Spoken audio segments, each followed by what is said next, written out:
Okay, welcome back everybody. This is probably going to be labeled Remelt Mayhem Part 2 or so. We got our our first laminate colors here. Just the stuff that's too little to be used as laminates. Melting back down. Then we got what our blue and green laminate was. That just needs reheated. And then we got chartreuse and Phoenix. Dip your car color shift and a bunch of chartreuse remelt there. We're going to be remelting some more, and we're going to be doing ribbon tails from the NJ molds I think that's what it's called. I don't know, but 4-inch ribbon tails.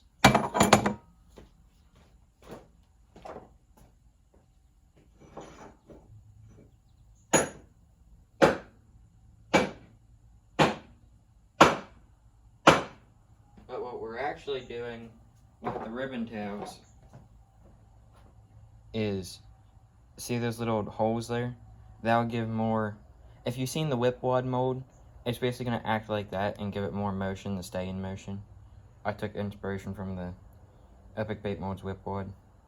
So I have a bunch of molds to clean off by remelting plastic, and it is Best NJ Molds. Right there, from Amazon. You can literally get these things off Amazon. They're the only aluminum molds on Amazon that I've ever seen. But I have some... Let me get this cleared off here, that way I can talk. It's all spaced out.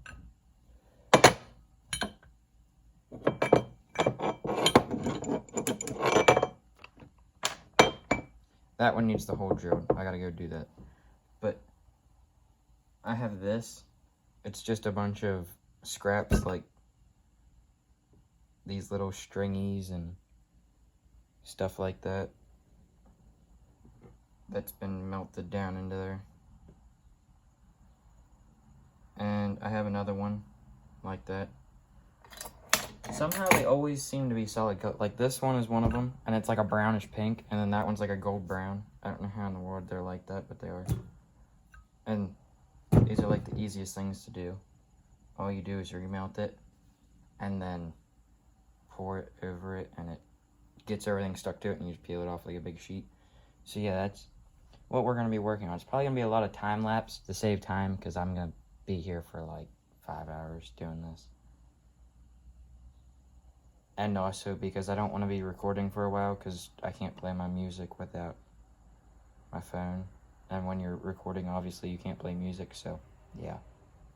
It makes it feel like you've spent millions of days in the garage without music, if you know what I'm talking about. But just got them ready, and gotta start heating that up while getting everything else ready. So for those of you that are not familiar with this way of cleaning, we literally just got everything melted back down, and we just take it and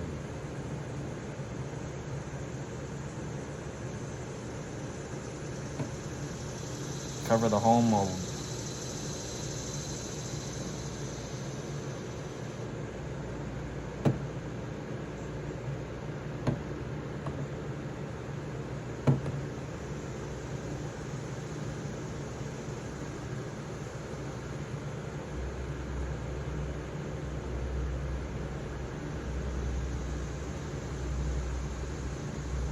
This side's not as dirty. I start at the most dirty spots, that way I know I get them.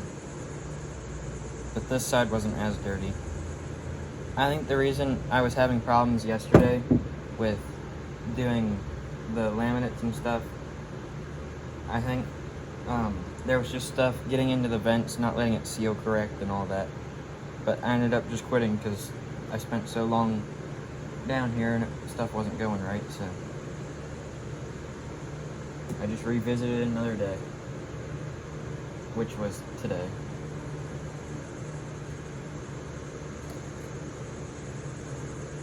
But, so the last injection I did yesterday, I didn't show the demold, but there's a few things wrong with like each one. Some of it's just denting. Some of them have little micro bubbles in them. And then this one that I'm showing you right now, oh, it has a dent. Okay. I think I might just sell a cheap pack, like, of all the scrap, like the ones that didn't turn out just as good. The ones with dents and bubbles.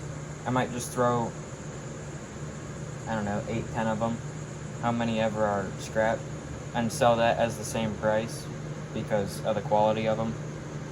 I don't like selling baits with even a bubble that a person, the average person probably can't even see. I have really good eyesight, and when I find it, it bothers me, and I just throw it in my own bag and use it because I don't want to sell it.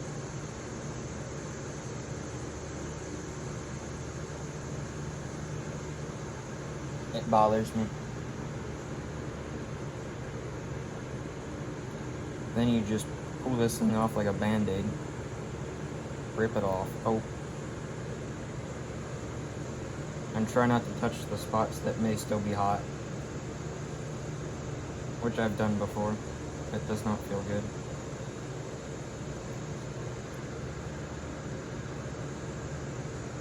Come on. Ooh, it's ripping. Don't rip yet. Oh, we got it down inside the griddle. That's new. Can't say I've done that before. But now, this mold is 10 times cleaner than what it was. And the rest, little junk, I can just wipe my finger over and it pops right off. Mold might be a little warm, so just watch.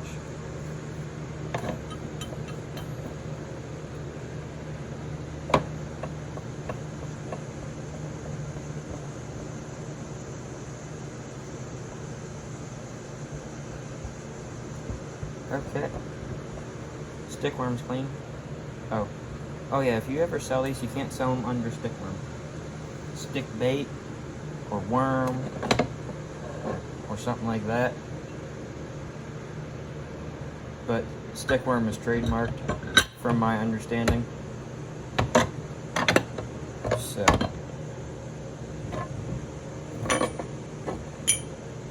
Just like finesse worms, if you ever sell them, trust me, don't sell them under trick worms, because most likely you will have a lawsuit that is astronomical, because it's Yamamoto. I think trick worm, Yamamoto, yeah.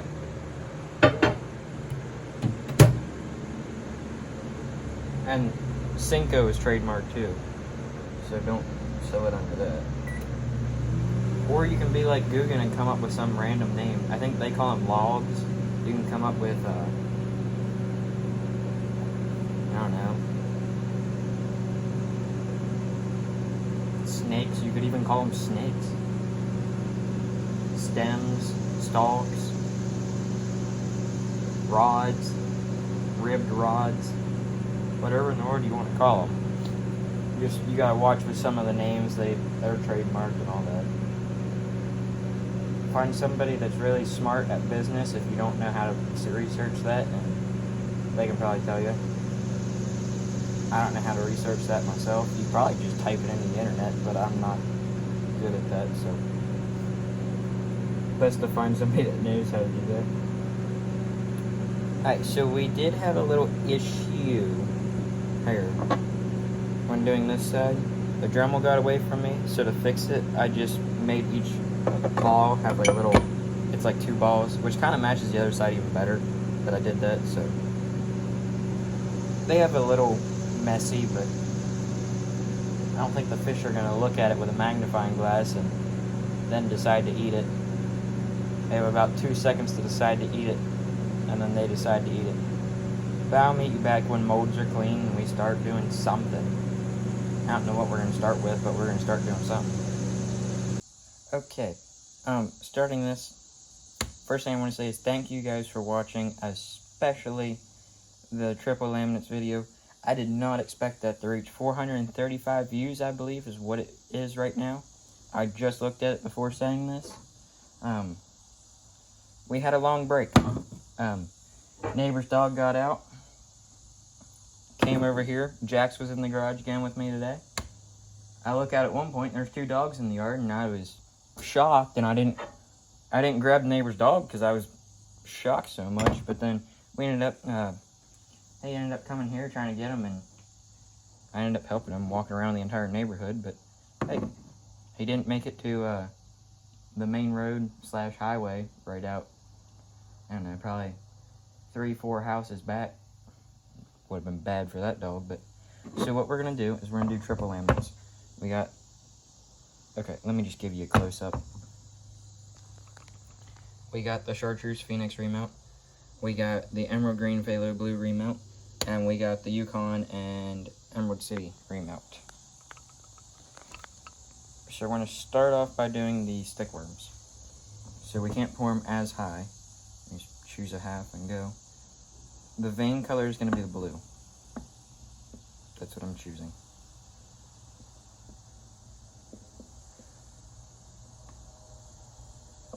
You gotta make sure I don't do too much here.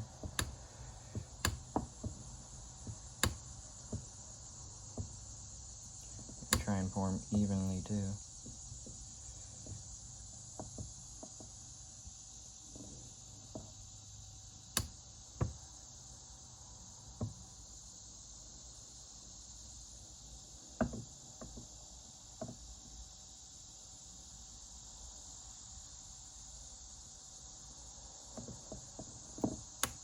Oops. Bit of a messy pour there.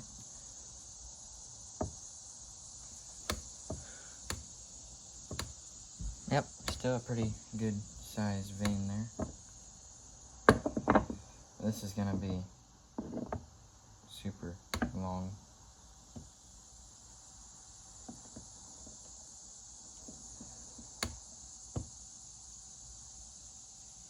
That should flow up there on its own. And it should keep flowing back there a little ways. You can also blow on it.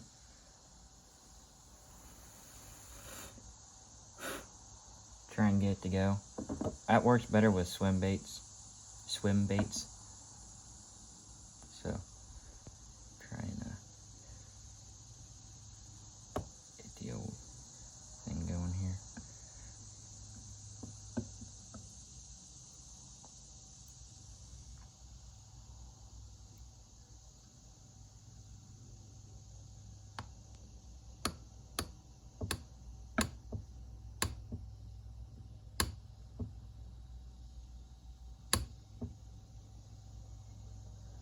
That flow around back in there.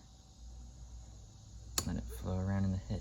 That was very messy, but whatever, it got the job done. We can always clean out molds. Alright, I'm gonna pull this one off the heat just to ensure that the glitter stays suspended. I'm just gonna rock it back and forth a little bit. Get that one to go down. Might have a little bit of trimming to do on that. Alright, that's a little hot on my glove. Oh, shoot. Okay, what a save there. We dropped it down in the vacuum pot, but...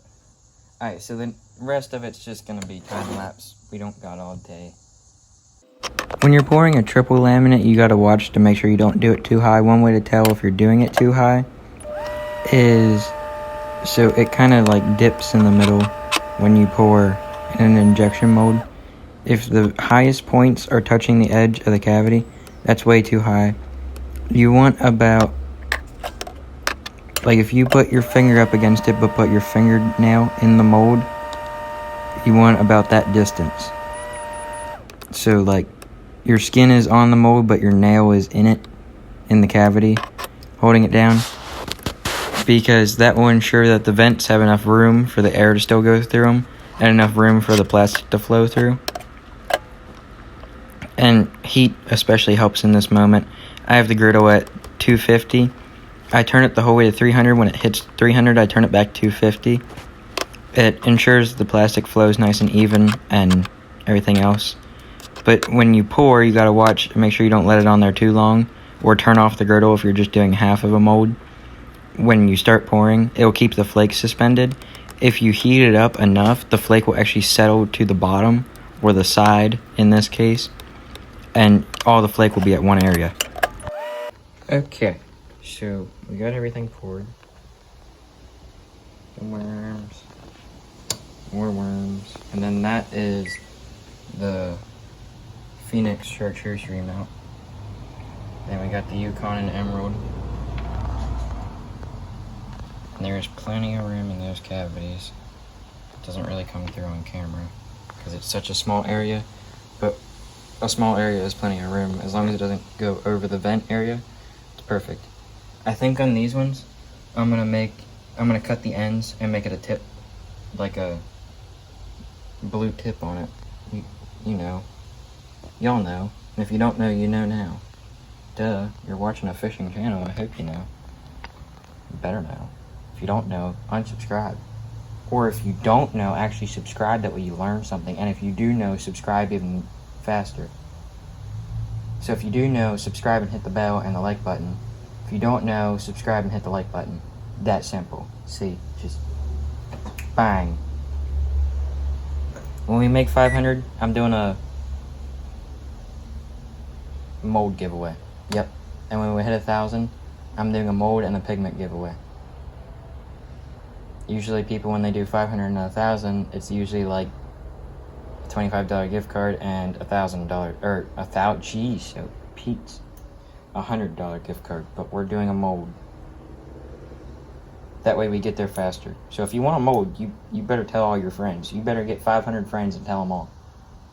And if you want a mold and pigment, you better get, hold on, how many subscribers? I got 86. So, quick math in my head.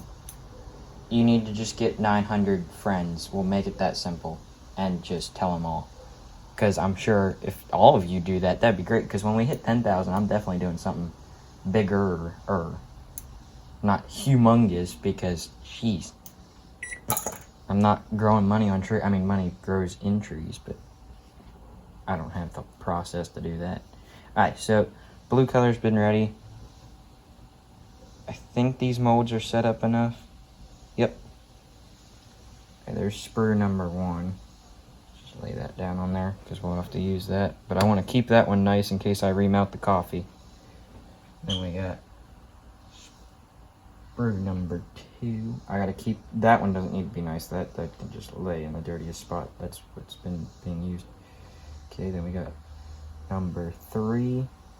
That doesn't need to be clean. And number 4, they just need to be laid out nice, and that one's burning my fingers. These sprues are hot. Even though they're not melted, they're hot. So watch. You don't want to grab them crazy and other stuff. This might even be a part 3 video, part 4, because I've been talking like non-stop, so you know. Hi. But so yeah. Oh shoot. Oh no. The one wasn't completely set up in the curly tail mold. That's fine. Alright, so I gotta cut the tips here. Let me move the coffee one to where? I have no idea. We're just going to move it back on its mold, on the very, very edge, and then we'll switch molds. Alright, so when you do this, you just make sure it's in frame. Step number 1. Okay, now pull your heat glove off, grab your little scissors, your snips, and then you pop the ends up.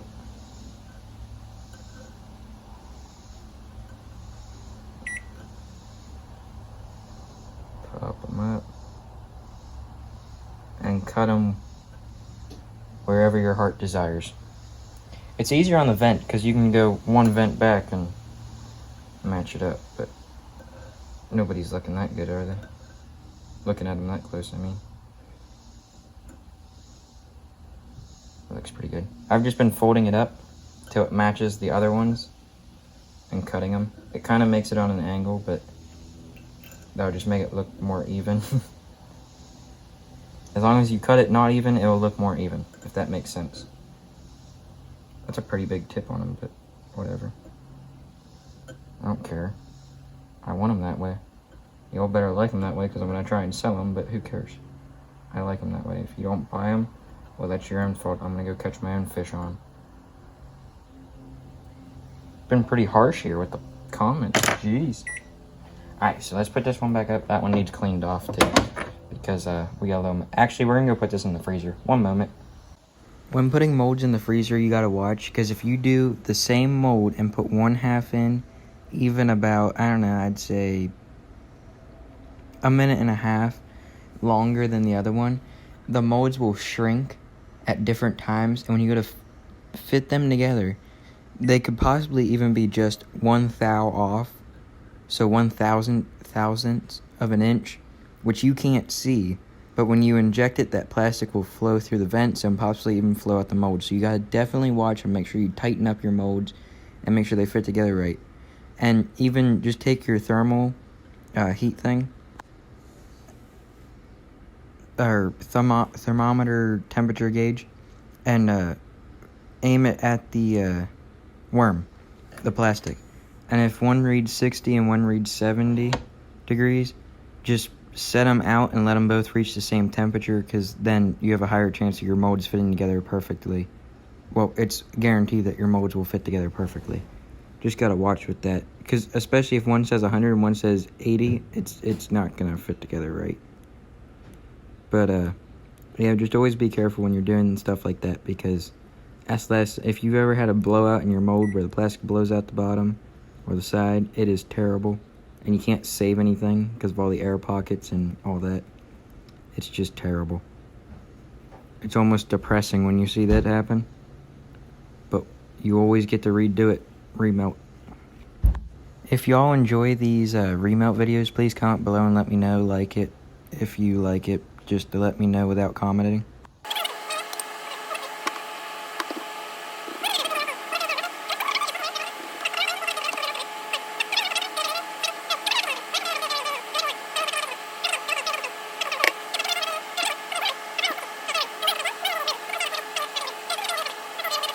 Okay, demold. It's gonna be a bit warm of a demold. You can put both gloves on to just ensure no injuries. Alright, so we're gonna pop this. Oh my, yeah. Oh yeah. That's money right there. That is absolutely...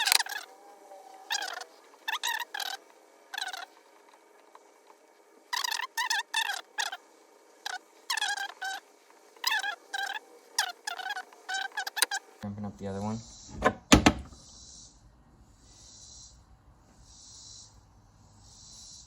Okay. This one's always harder to pop open because my hands aren't that big. Oh, here we go. I'm gonna pop it with a knife. Come on, pop. There it went. Okay. Lay the knife back on the same spot as the camera, and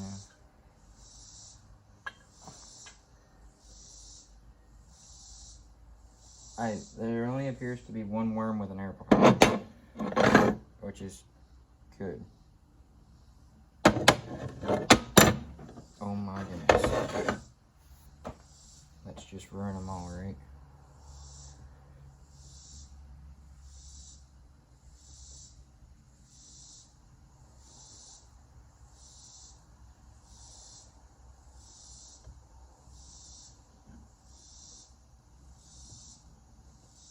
Okay, just gotta lay these back in there.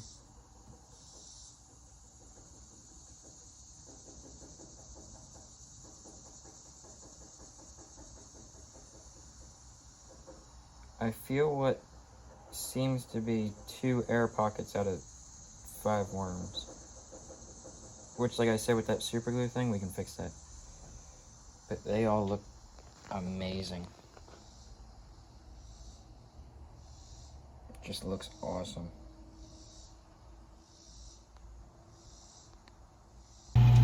Okay, we're doing an outro because we're waiting on stuff to be done degassing. It's the next day. I've already started the next video for part 3 of Remelt Mayhem.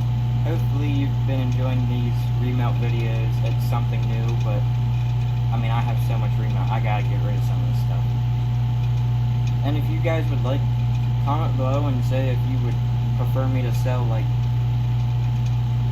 I don't know, a big mixture, big gallon Ziploc baggie of remelt pucks for like $10 or something. I don't know what I would price it as, just something I threw out there, something that sounded cheap. Just like a bunch of these, like, right here's one we did on video. It was that springtime. Right there's one. Here's another one. It was that chameleon with the red. And then here's some we didn't do. We didn't do this. That's a color I did off video. Whoa! Where'd this one come from? That's an awesome color right there. It's like a cream yellow. We're gonna be remelting that in this video. I had no idea I had that. Good thing I started looking through it. Here's a random chartreuse plug. No idea where that's supposed to come from. But I also have like color shift ones. I got this one right here. Like, yeah, just let me know. I'm gonna be doing a bait drop when most of this stuff is cured. We already did another round of these guys, the eggs and the ice baits, so we're on round 3. That's over 500. That's around like 525, 550 range of those mini salmon eggs. So if you want mini salmon eggs, be paying attention to that bait drop, because there's gonna be a bunch of, and you get to choose your scent. Everything, you can choose a scent if you want, or I can just do regular worm oil, or I don't have to put worm oil at all. I don't know why you wouldn't want that. I mean, maybe in your theory, it makes the fish hold on longer wrong. I don't know. I don't have a live largemouth bass right here to test that with, or a brook trout or anything. All I know is that, what was it? Electric pink shad crankbait I did. I got a nice brook trout on that thing. I'm talking probably 18 incher. That's not 18. It's injector, about like that. I think that was 18 inches. I think the injector shrunk up as 16, so I just added about 2 inches to it by doing that. But here's the point. Sign off for now. Hopefully you guys enjoyed, and I'll catch you in the next one.